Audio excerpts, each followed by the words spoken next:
সলাতের নিয়ত দিয়ে আমরা সলাৎ শুরু করলাম, জি জি, এরপরে আমরা সলাতের মধ্যে যে রোকনগুলি আছে বা ইমামদের মধ্যে যে মতবিরোধগুলি আছে, বিশেষ করে 4টি তাকবীর, এই জি তাকবীর এই কয়টা হবে বা এই তাকবীর বলাগুলি কেমন আমাদের উপর দায়িত্ব কর্তব্য, প্লাস এই তাকবীরগুলির ভিতরে আমাদের কি কি করণীয় আছে, এই বিষয়গুলি যদি কোরআন এবং হাদিসের সহিহ হাদিসের দৃষ্টিকোণ থেকে বলতেন। জাযাকুমুল্লাহ খাইর। এটাও অত্যন্ত গুরুত্বপূর্ণ একটি বিষয় এবং আমরা দেখি আমাদের সমাজে বেশ মতভেদ হয় বিষয়টি নিয়ে। তা আমরা সরাসরি কোরআন থেকে এবং বিশুদ্ধ হাদিস থেকে বলার চেষ্টা করব ইনশাআল্লাহ।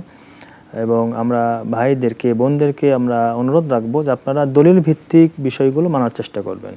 আপনি কে বলেছে, কোথায় শুনেছেন, সেটি বড় বিষয় নয়। বড় বিষয় যে আল্লাহ এবং তার রাসূল কি বলেছেন সেটি আপনি নেবেন, যেই বলুক না কেন। আমরা যদি দেখি সলাতুল জানাজা, এটি নবী মুহাম্মদ রাসূলুল্লাহ সাল্লাল্লাহু আলাইহি সাল্লাম তিনি অনেক সাহাবার জানাজা তিনি নিজে পড়িয়েছেন এবং সাহাবাগণ তার পরবর্তীতে জানাজা নামাজ পড়িয়েছেন অন্যদেরকে, এইভাবে চলে আসছে। তা আমরা সরাসরি দলিল থেকে আলোচনা করব ইনশাআল্লাহ, যেটি সুনানে নাসাইর 1987 নম্বর হাদিস। সেখানে আব্দুল্লাহ বিন আব্বাস তিনি বলছেন যে আমি একবার নামাজ পড়ালাম, নামাজ পড়তে গিয়ে জানাজার সলাত আমি প্রথম তাকবীর দিয়ে সূরা ফাতিহাকে একটু জোরে পড়লাম। 1987 নম্বর হাদিস সুনানুন নাসাইতে আপনারা দেখে নেবেন। এখন আলহামদুলিল্লাহ সব কিছুর বাংলা হয়ে গেছে শেখ, এখন মানে গোপন রাখার কোনো সুযোগ নেই ইসলামকে। আমাদের যারা পড়তে পারেন দেখে নেবেন আপনারা। তো যখন তিনি প্রথম তাকবীর দিয়ে সূরা ফাতিহা জোরে পড়লেন, এর পরের তাকবীর দিয়ে তিনি দরুদ ইব্রাহিম পড়লেন, এর পরের তাকবীর দিয়ে তিনি মাইয়িতের জন্য যে দোয়া, সেই দোয়াটা করলেন, আল্লাহুম্মা গফির হাইয়িনা ওয়া মাইয়িতিনা, যেটা আমরা বলি। এরপর তাকবীর দিয়ে তিনি সালাম ফেরালেন। তো সলাৎ যখন শেষ হলো তখন তলহা বিন আব্দুল্লাহ তিনি বলছেন যে অনেককে দেখেছি সলাৎ পরে আস্তে, আপনি আবার একটু জোরে সোরে পড়লেন সূরা ফাতিহা, কি ব্যাপার? তো তিনি বললেন লিতাআলামু আন্নাহা সুন্নাহ, যাতে করে তোমরা বুঝতে পারো সূরা ফাতিহাটা জানাজার সলাতে পড়া নবীর অনুসরণ।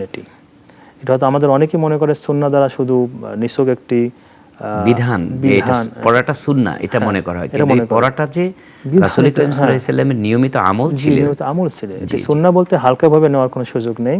এবং নবী সাল্লাল্লাহু আলাইহি সাল্লামের যেমনটা আপনি বললেন যে আমল ছিল, নিয়মিত আমল ছিল, এবং সেটি আব্দুল্লাহ বিন আব্বাস রাদিয়াল্লাহু তাআলা আনহু তিনি বলে দেখিয়ে দিয়েছেন।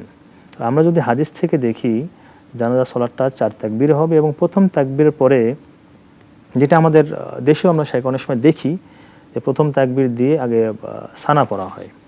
এটি কিন্তু হাদিস থেকে আমরা কথা বলছি, সেখানে সানার কোনো কথা নেই। সেখানে আসছে যে তিনি সূরা ফাতিহা পড়লেন ওয়া সূরাতা মাহ, এবং সূরা ফাতিহার সাথে অন্য একটি সূরা তিনি মিলিয়েছেন। আমরা যে সানা পড়ি বা সানা পড়ি অন্য কিছু পড়ি, আসলে এগুলো হয়তো আমাদের কোনো ইমামের মত থাকতে পারে, কিন্তু আমরা কিন্তু দেখব আল্লাহ এবং তার রাসূল কি বলেছেন এবং সাহাবাগণ কোন আমলটি করেছেন। শেখ এর বিপরীতেও আমরা একটা হাদিস অনেকেই বলে থাকেন যে আব্দুল্লাহ ইবনে মাসউদ রাদিয়াল্লাহু তাআলা আনহু উনি যে জানাজার সলাতে রাসূল সাল্লাল্লাহু আলাইহি সাল্লামকে কিরাত পড়তে শুনেননি, এই হাদিসের ব্যাপারে। জি, ওই হাদিস এসেছে সাহাবী আব্দুল্লাহ বিন মাসউদ থেকে বর্ণিত রাদিয়াল্লাহু আনহু। তিনি বলেছেন যে আমি নবী সাল্লাল্লাহু আলাইহি ওয়াসাল্লামের পিছনে সালাত পড়েছি, কিন্তু আমি কোনো কিরাত পড়তে শুনি নাই। তো এখানে আমাদের সমন্বয়টা এইভাবে হবে, যেটি সুনানুন নাসাইয়ের পরবর্তী হাদিসেই এসেছে যে নবী সাল্লাল্লাহু আলাইহি ওয়াসাল্লাম যখন সালাত পড়াতেন তখন তিনি আস্তে পড়াতেন, বিশেষ করে জানাজার সালাতটা আস্তে পড়াতেন। হ্যাঁ, তো আস্তে যেহেতু পড়াতেন সেহেতু স্বাভাবিক তিনি শুনতে পান নাই। এই জন্য সাহাবী আব্দুল্লাহ বিন আব্বাস তিনি পরে জোরে পড়ে শুনিয়ে দিয়েছেন যে নবীর আমল ছিল সূরা ফাতিহাটা পড়া। আচ্ছা, তাহলে শুনতে পাননি কেন? যে তিনি আস্তে পড়েছেন। রাসূল সাল্লাল্লাহু আলাইহি সাল্লামের বক্তব্য তো এমন যে লা সালাতা লিমান লাম ইয়াকরা বিফাতিহাতিল কিতাব, খুব স্ট্রং এবং শক্তিশালী দলিল, যে যেই সালাতে সূরা ফাতিহা পড়া হয় নাই সেই সালাত হবে না, কবুল হবে না। এবং সেটি সব সালাতের জন্য। আমরা আরেকটা বিষয়, আমাদের সমাজে দুই ধরনের সালাত আমরা দেখি, যেমন সহিহ আকীদার কিছু মানহাজের ভাই আছেন, আহলে হাদিস বা সালাফি মানহাজের, ওনারা সালাতুল জানাজার মধ্যে জোরে কিরাত পড়েন, সূরা ফাতিহা জোরে পড়েন। আবার সৌদি শায়েখদেরকে আমরা দেখেছি তারা আস্তে পড়েন। এর মধ্যে কোন আমলটা বেশি উত্তম?